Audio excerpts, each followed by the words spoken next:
Okay, so now we're on the part 2 of our week 1 and 2 of quarter 3. So we're going to answer now uh, the learning tasks 1 to 5. So we start with learning task 1. So sa learning task 1, we were asked to sabihin daw natin what part of San Pablo City Cathedral represents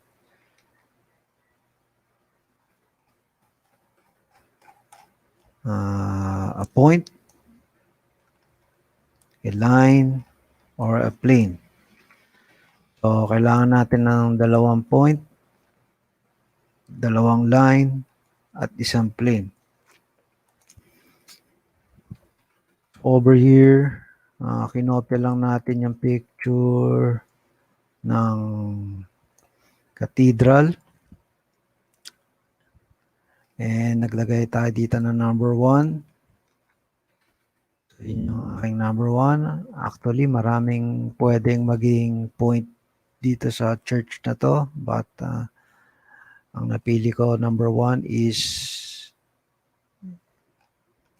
ang tawag ko doon is the tip of the cross. Or yung dulo ng cross. Number 1 is pwede nating maging pwedeng mag-represent ng point na part ng church. Number 2 is this one. That is the tip of the weather vane or yung dulo ng weather vane. By the way, ano ba itong weather vane? So these are examples of weather vane. Yung mga nilalagay sa pinakataas ng bubong. Make sure kung nasaan ang direction ng hangin. Okay? Of course, ang north is always north. Hindi umaalis tong north sa position na to. The same as with the east, the west, and the south. Naka-fix sila. Yung position nila, no? So, hindi naman kasi nagpapalit or nag-iiba ang position ng north, south, east, and west. So, laging ganyan na ang position nila. So, ang nagpapalit lang dito is itong direction ng wind. Kung saan direction umiihip yung hangin. So, yun yung ating dalawang point na nahanap sa simbahan na to. Next is maghahanap tayo ng dalawang line. Anong part ng simbahan ang pwedeng mag-represent ng line? So, ang aking number 3 is itong column. Okay? So, number 3 is the column. Isang part ng simbahan na pwedeng mag-represent ng line. And then my number 4 is ito. Okay, so ang tawag dyan is the window sill. Window sill.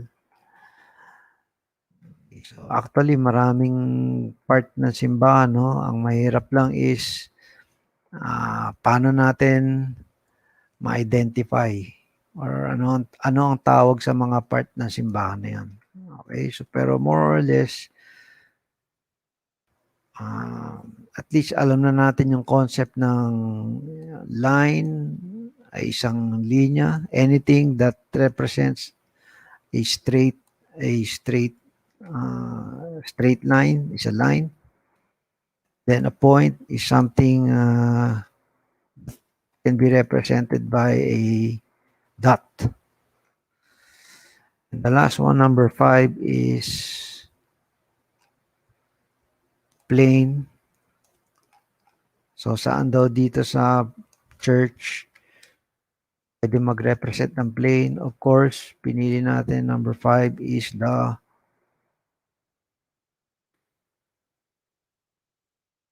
wall. Yung dingding, yung wall. The wall represents a plane. Okay, so that's dalawang point, dalawang line, and isang wall, isang plane. Ayan, dalawang point, dalawang line, and isang plane.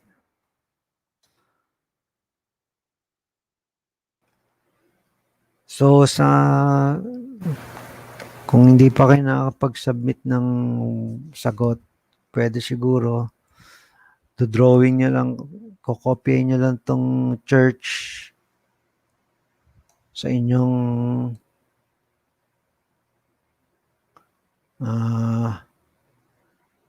papel, and then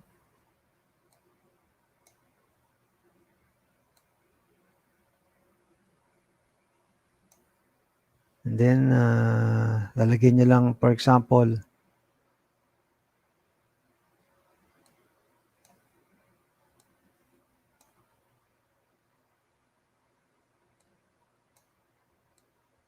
lalagyan nyo lang ng number 1, and then tuturo nyo kung ano yung number 1, yung point, then number 2,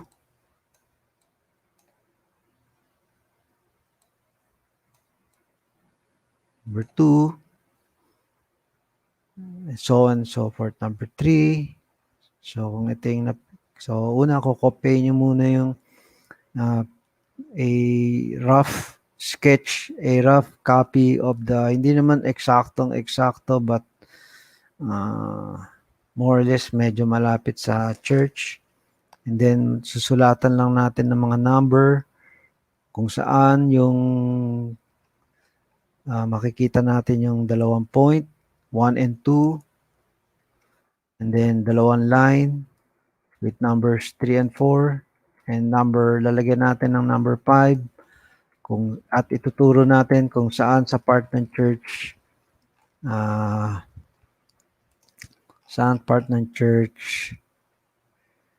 nagre-represent ng plane. Okay? So, number 2, pinapa-illustrate sa atin itong 5 to. Okay, so, kinopya ko dito yung 5 for our learning task 2. Number 1 is line segment. Line segment MN. Yung line segment MN ay pwedeng isulat as MN na merong bar sa taas. Ibig sabihin nun, yung MN ay segment. Ibig sabihin, kailangan meron tayong dalawang points. And ang pangalan ng dalawang points ang pangalan ng dalawang points na yun is M and N.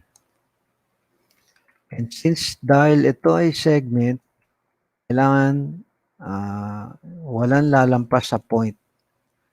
Yung line is from end point to end point. Okay, so walang lalampas.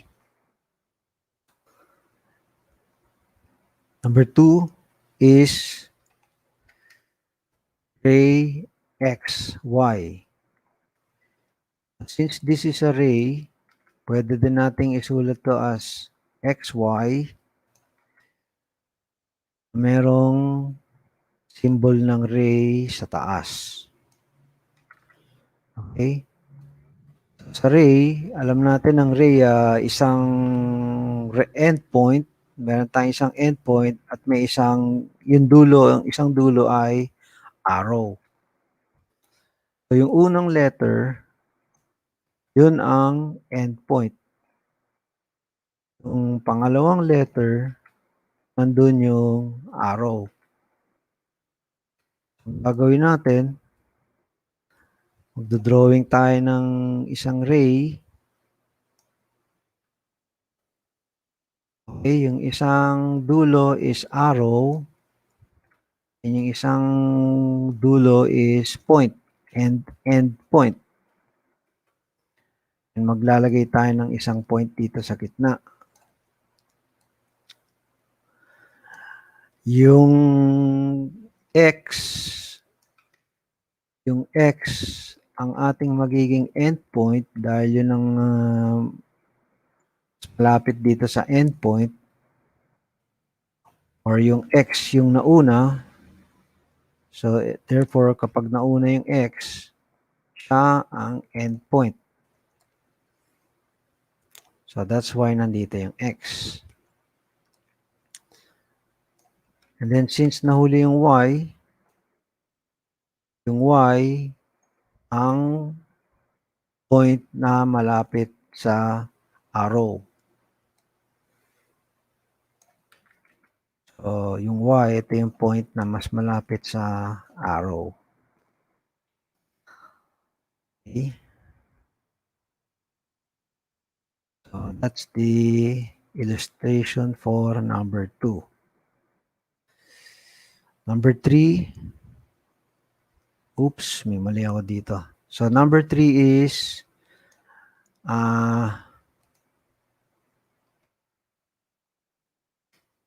number 2 is xy.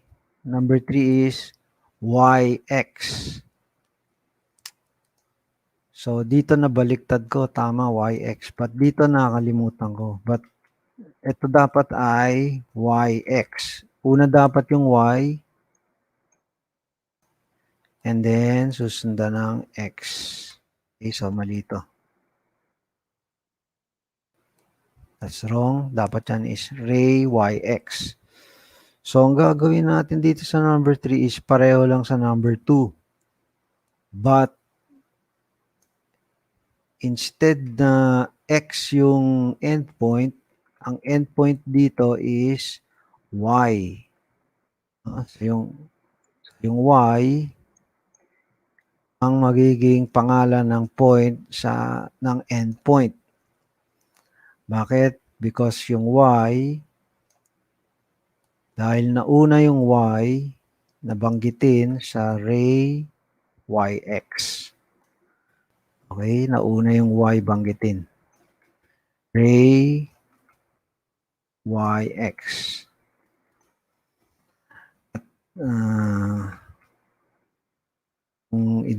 Kung isusulat natin sa ganitong symbol, yung y ang mas malapit sa endpoint symbol itong segment. Okay, una ang y. And then yung x, ang pangalan ng point na mas malapit sa arrow. Dahil yung x, yung malapit sa arrow. And yung x, yung pinakahuling minention. Okay. Number 4, angle ABC. Okay, so angle ABC. Pwede rin natin isulat ang angle. Pwede nating burahin tong angle at palitan natin ng symbol ng angle. So this is angle ABC. Pareho lang sila ng ibig sabihin.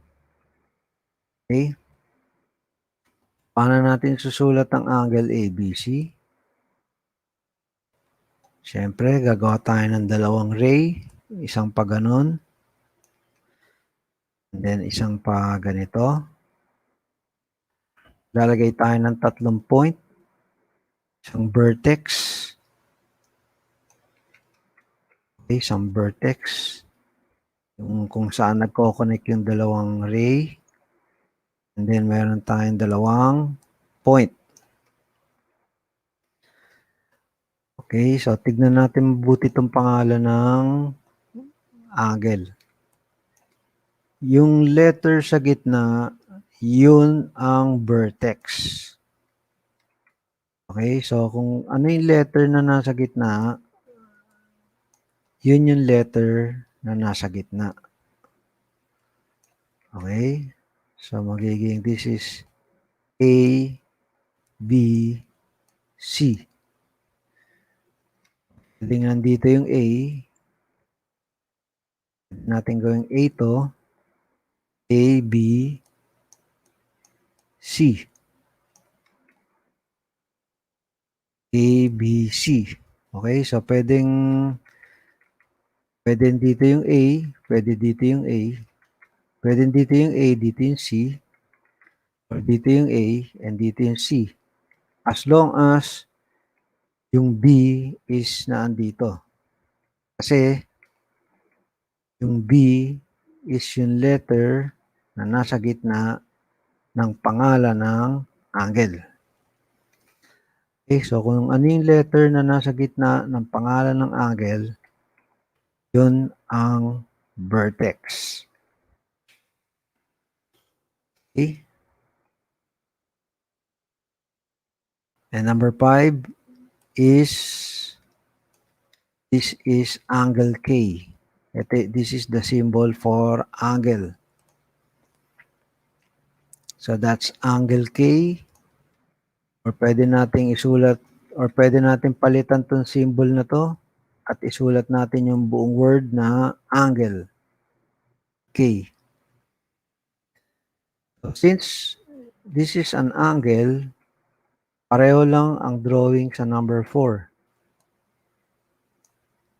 Okay, pareho lang ang drawing. But this time, yung K is yung pangalan ng vertex. Yun. Yung kaysa isang letter, yun yung pangalan ng vertex.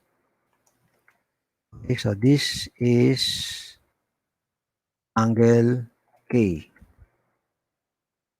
So magda-drawing kayo ng dalawang ray. Yan. So, drawing lang kayo ng ganon, magkakonekta. And then arrow.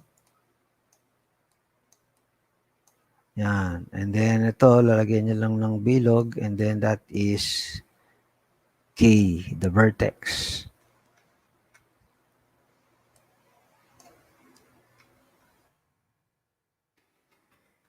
Okay. So,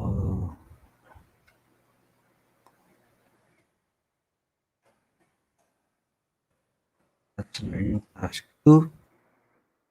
Let's go to learning task 3. Learning task 3, ang pagawa sa atin is using the given figure. Ito, itong figure na to. Identify whether the following points are collinear or non-collinear. So again, pag sinabing collinear, nasa isang linya lang sila. Pag non-collinear, wala sila sa isang linya.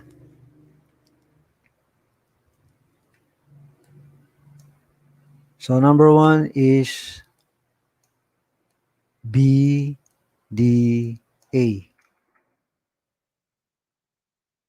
Point B, ito yung point B, point D, and point A. So makikita natin na nasa isang linya lang sila. So therefore, points B, D, A are collinear. Collinear sila. Okay? Next is points C. Hanapin natin ng point C. Yan ang point C. Point F. Yan ang point F. Yan ang point F. And then point E. Itong point E. So, makikita natin na sila ay kalat-kalat. Therefore, points CFE are non-collinear.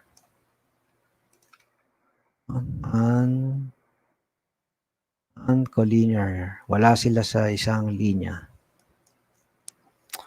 Number 3, point B. Saan ang point B? Ito. Point A. Okay, point A. And then, point E. Nasaan ang point E? There's point E. So, yung tatlong point ay wala sa linya. Therefore, points BAE are non-collinear. Wala sila sa isang linya. Okay?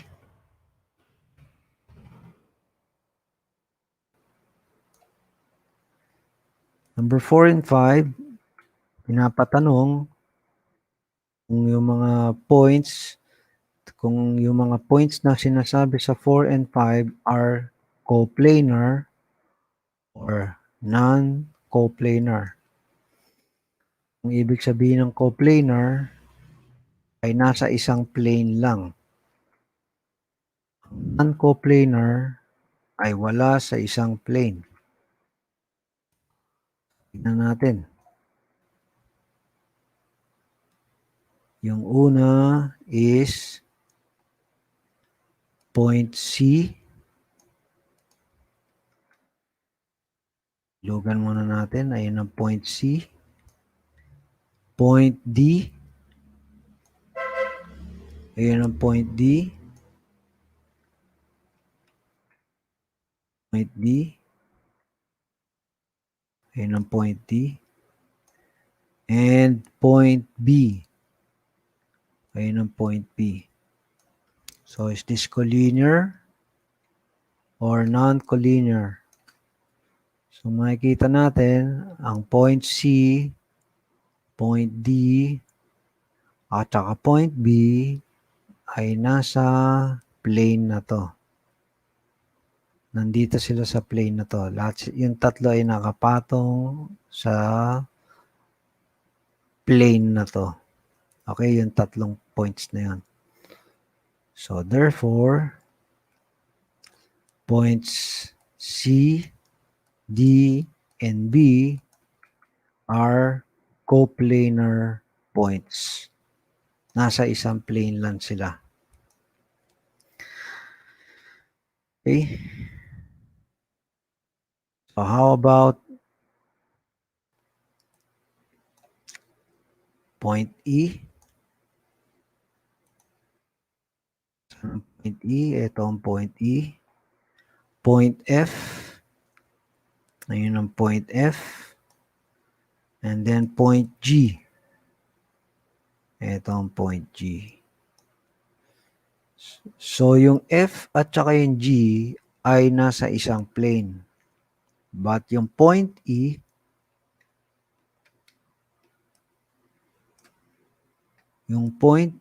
ay wala. Di kasama yung E dito sa plane na to. Yung F at saka yung G lang ang nasa isang plane. Yung E ay hindi.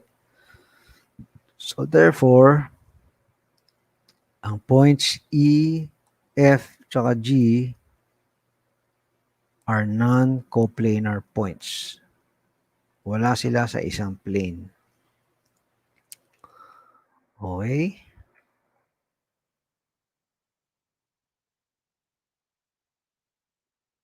Now, let's go to learning task 4. Napadrawing sa atin yung mga following postulate and theorem based on the given condition. So, number 1 is two distinct points determine a line. So, ganito lang kasimple yan. Siyempre, hindi niya pa alam, ano? So, two distinct points determine a line. So, ibig lang sabihin nun, kailangan meron kang dalawang point. Kailangan meron kang dalawang point. Dahil yung dalawang point na yon magsasabi kung nasaan ang iyong line. So, pagkatapos i-drawing ng dalawang point, kukunin ng ruler at magdodrawing ng linya across or tatama doon sa dalawang point. Siyempre, dahil ito ay line, kailangan may arrow sa magkabilang dulo. That's a line. Pag segment, wala ng arrow sa magkabilang dulo. Walang arrow. Hanggang pag segment, hanggang dito lang sila sa end point. Wala na tong arrow. Okay.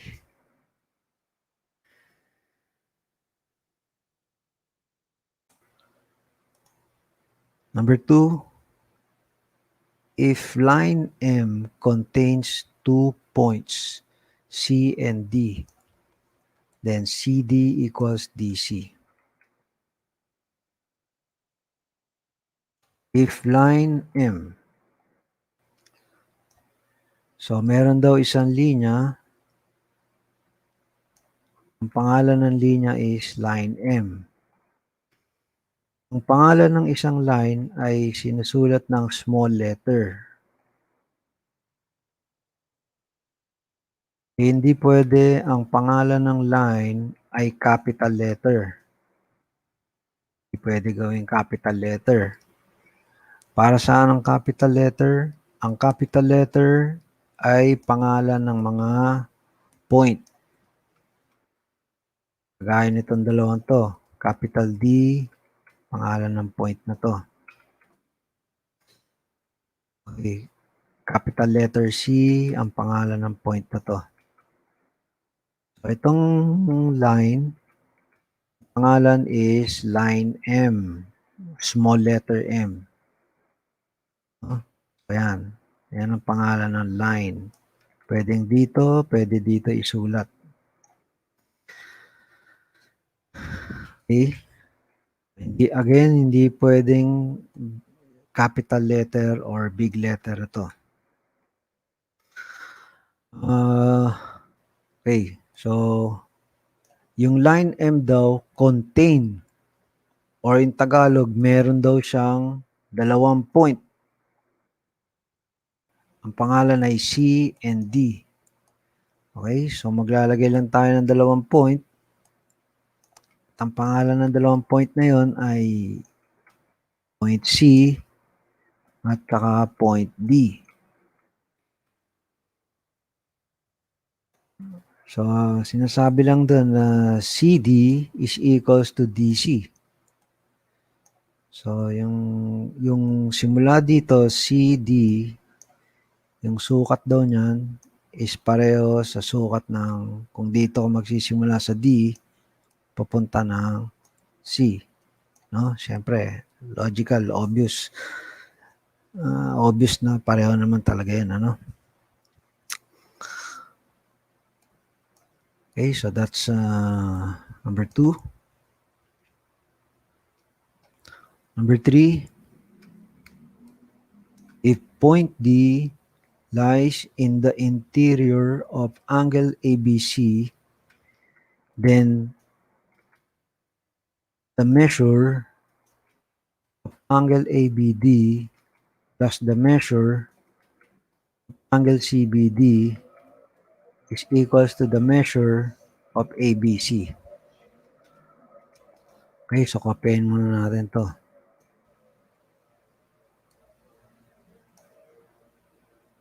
Kinopya ko lang. Yung number 3 dito, okay, yung number 3 dito ay kinopya ko lang dito. No?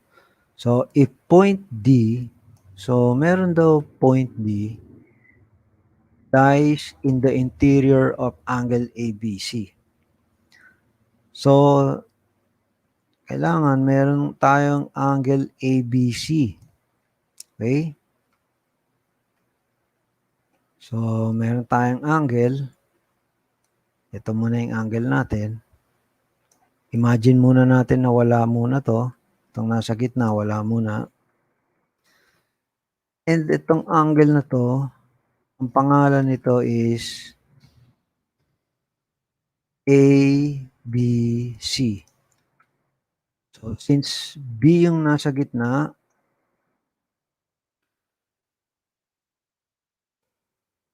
dapat B yung nasa pangalan ng vertex. Okay, so dapat B yung pangalan ng vertex. Okay. Since B yung vertex, talagay tayo ng point dito, magdodrawing tayo ng point dito, at yun ang point A. Dito naman sa kabila is point C. This is angle A, B, C. No? Yung gitnang letter ng pangalan ng angle, yun ang palaging vertex.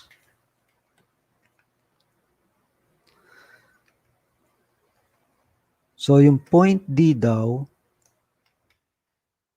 lies or nasa interior. Nasa loob daw siya ng angle ABC. So, maglalagay tayo ng point.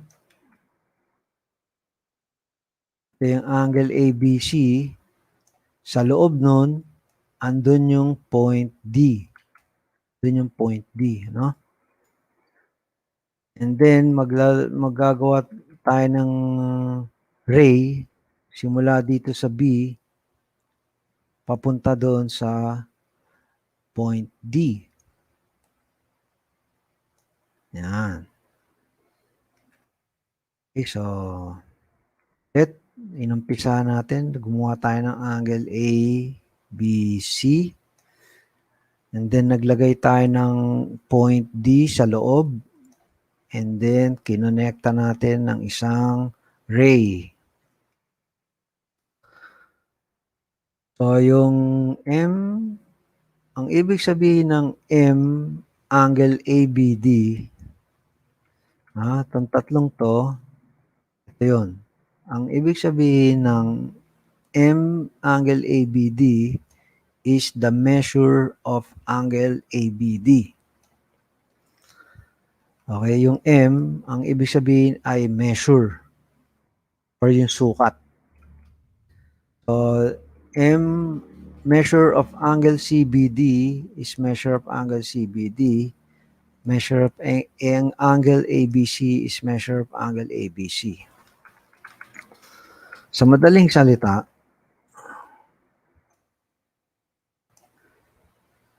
yung measure or yung sukat daw ng angle ABD, nasa ng angle ABD? This is angle A, B, D. Yung sukat daw nito plus yung measure or yung sukat ng angle CBD. Ito yung angle CBD. C, B, D. Yung sukat nito plus yung sukat nito is equal to the measure of angle ABC or yung sukat ng angle ABC. Nasaan yan? So, angle A, B, C. So, yung sukat ng angle na yan. No? So, yung sukat ng angle na to plus yung sukat ng angle na to is equals to yung sukat ng angle na to, which is correct.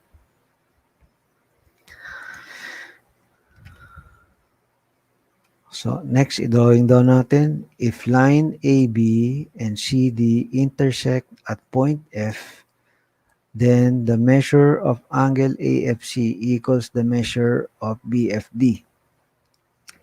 So, again, to number 4, is kinopya ko dito sa number 4, no? So, isa-isay natin, no?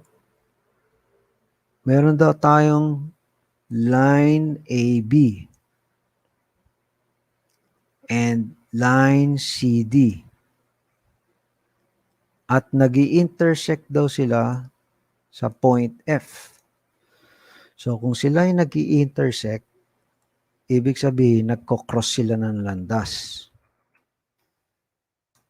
So, line AB, pwedeng ganito, no? Meron tayong dalawang linya, isang linya pa ganyan, pangalawang linya pa ganito.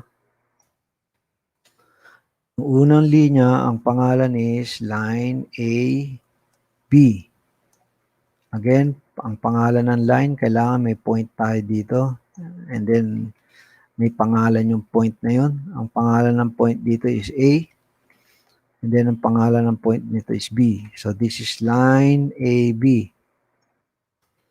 Intersect daw siya sa line CD. So, this is point C. This is point D. So, since C at ang pangalan nito is C, ang pangalan nito is D, therefore, ang pangalan ng line na to is line CD.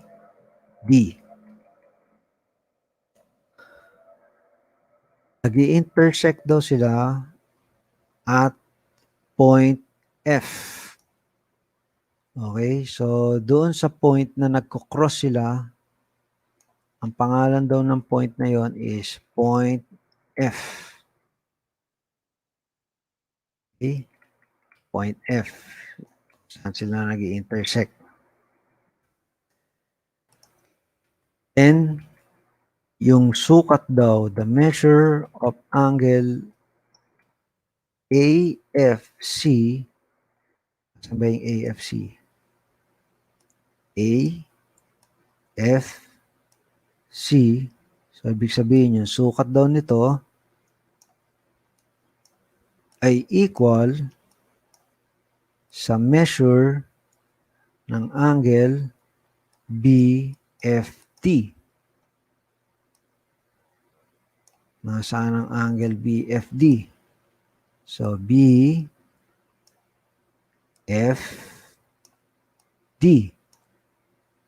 So, ito yung angle. No? So, yung sukat daw nito is equal sa sukat nito. No? Yung sukat nito, AFC, sukat nito is equals to yung sukat nito, BFD. BFD. Okay. Sila ay vertical angles. Vertical angles, yung magkatapat na angle, pareho ang sukat. So, itong sukat ng angle na to is pareho din sa sukat ng angle na to. Yung sukat ng angle na to is pareho sa sukat ng angle na to. Pero yung sukat nito ay hindi pareho sa sukat na to.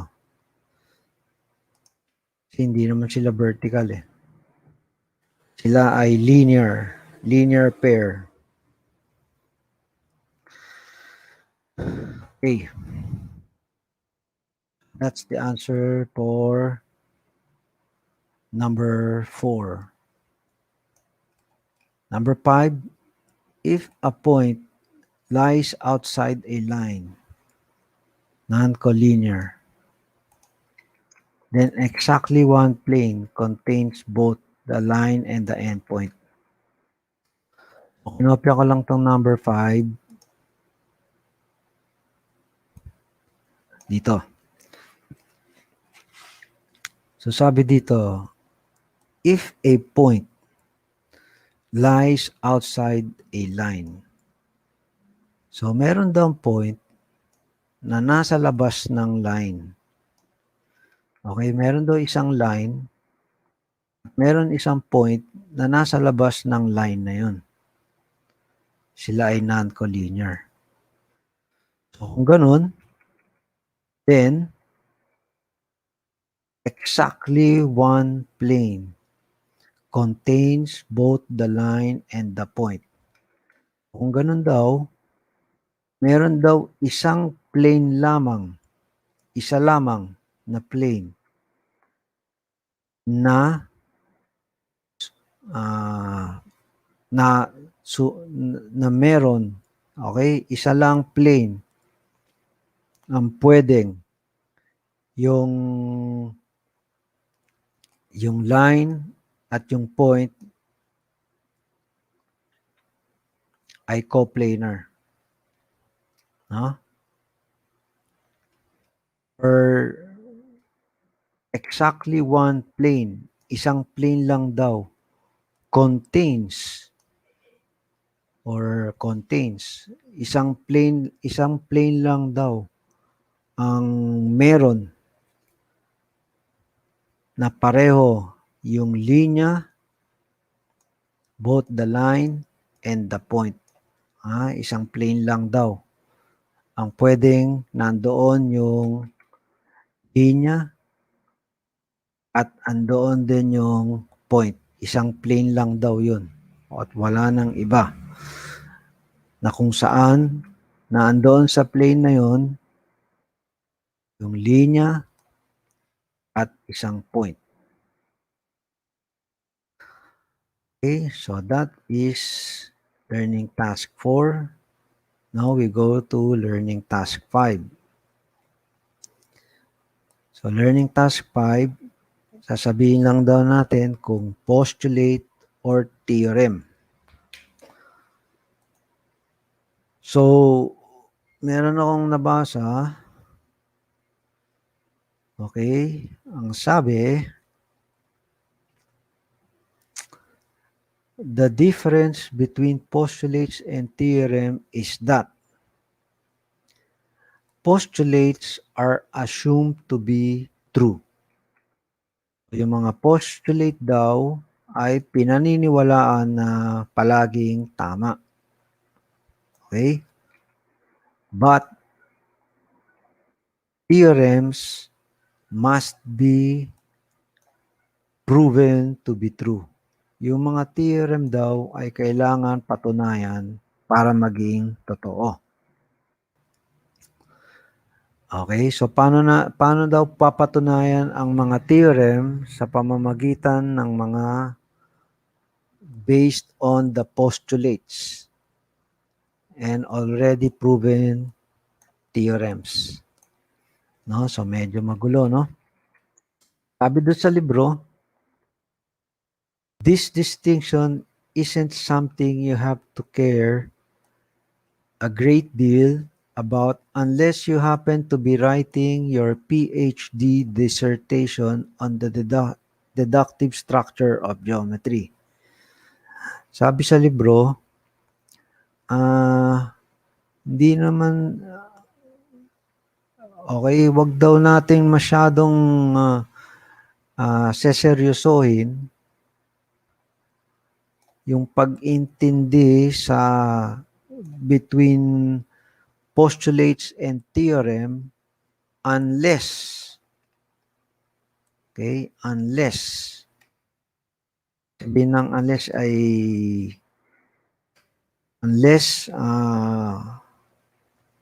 ibig sabihin ng ano bang unless sa Tagalog? Unless kung hindi, okay, so seseryosohin lang daw natin ang theorem at postulates kung only if you happen to be writing your PhD. Okay, kung kayo daw ay nagpapakadalubhasa, nagpapaka-eksperto kayo, or kayo nagdo-doctoral, nag-aaral kayo ng malalimang pag-aaral tungkol sa geometry. Okay? So, since tayo ay nasa high school lang, so we're just going to be, di na natin masyadong magdidig deep